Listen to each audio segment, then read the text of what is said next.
हिमालय की बर्फीली चोटियों पर लगभग 16,000 फीट की ऊंचाई पर एक ऐसी झील मौजूद है जहां पानी में मछलियां नहीं बल्कि 500 से ज्यादा इंसानों के कंकाल आज भी दिखाई देते हैं।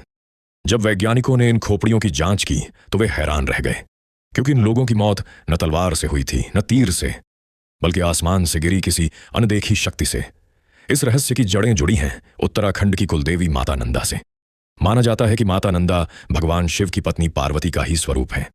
उत्तराखंड में हर 12 साल में एक पवित्र और भावुक यात्रा निकलती है, नंदा देवी राजजात यात्रा।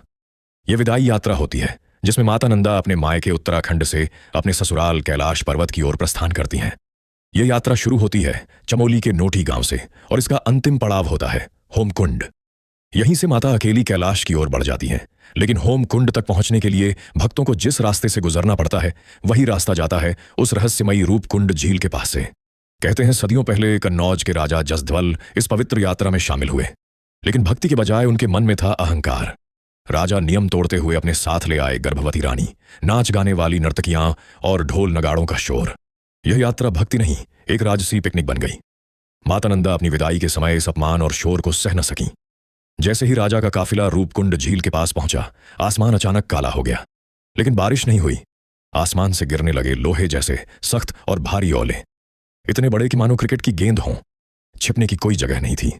वे ओले सीधे राजा, रानी और उनके सैनिकों के सिर पर गिरे। कुछ ही पलों में पूरा काफिला बर्फ में हमेशा के लिए दफन हो गया।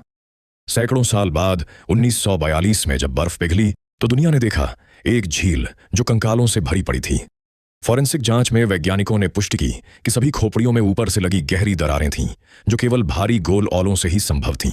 आज भी रूपकुंड झील इस बात की गवाह है कि ईश्वर और प्रकृति के नियमों को तोड़ने का अंजाम क्या होता है। अगर आप भी माता नंदा में विश्वास रखते हैं तो कमेंट में जरूर लिखें, जय माता दी।